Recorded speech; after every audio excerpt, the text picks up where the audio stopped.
áhugaverð ráðning hjá ykkur? Mjög, bara ofboðslega fegnir að ná að landa Davíð. Það er náttúrulega sannur sigurvegari og búin að sýna það. Davíð var fyrstur á lista hjá okkur og við erum búin að bíða rosalega þolinmóðir eftir honum og bara ofboðslega ánægðir.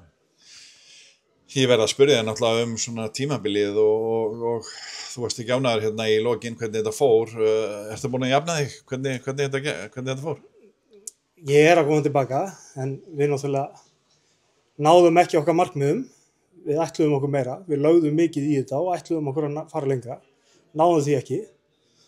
Og svo náttúrulega ennþá tapsárar að tapa móti nágrannum okkar. En nú eru þeir komnir upp og við þurfum að fylgja þeim eftir. Þú sagði við mig í sumar að þið væru sætasta stelpan á ballinu og þá voru þið á toppnum eða komast upp á toppinn. Þannig að þið voru kannski ekki alveg sætasta stelpan.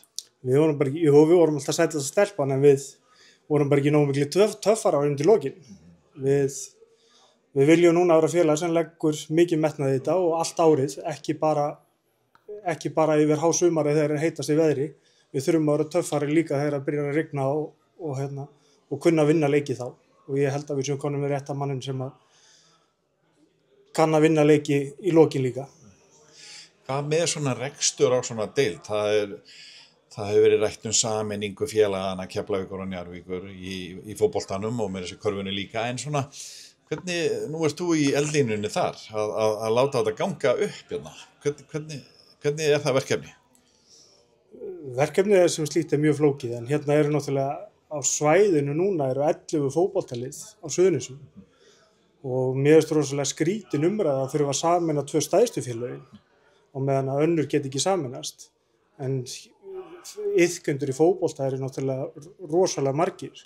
Við þurfum í raun og veru bara betri umgjörð og betri mannvirki frá sveitarfélaginu og þessi sameininga umræða fyrir mér er bara ekki í boði.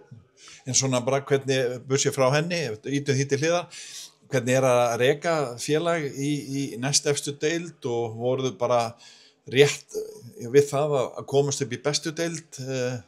Hvernig er að reka svona félag?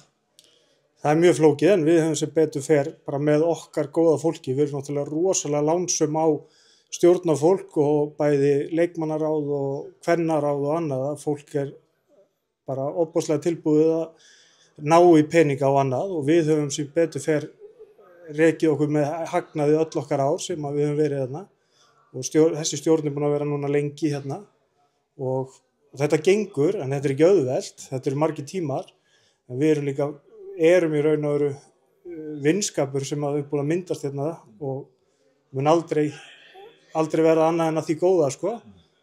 Þannig að við erum rosalega lánsamt félag og hvað við eigum marga góða styrktaraðila.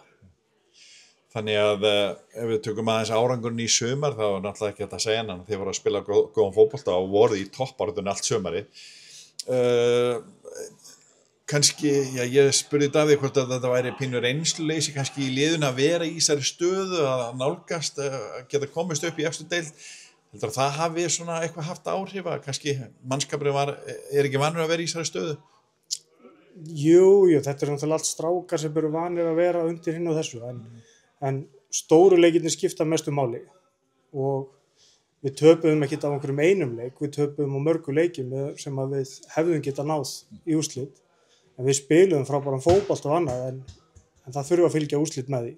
Við erum búin að hafa hérna í félaginu rosalega mikið af góðu þjálfurum og leikmennum í kringum félagi lengi, Gumma Steinars, Rabba,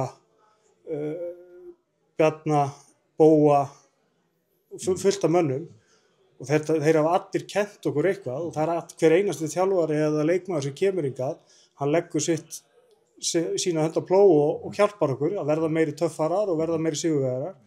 Við teljum núna, við séum komið með síðasta púsli sem að við viljum til þess að standa beinir í baki og verða meiri töffarar.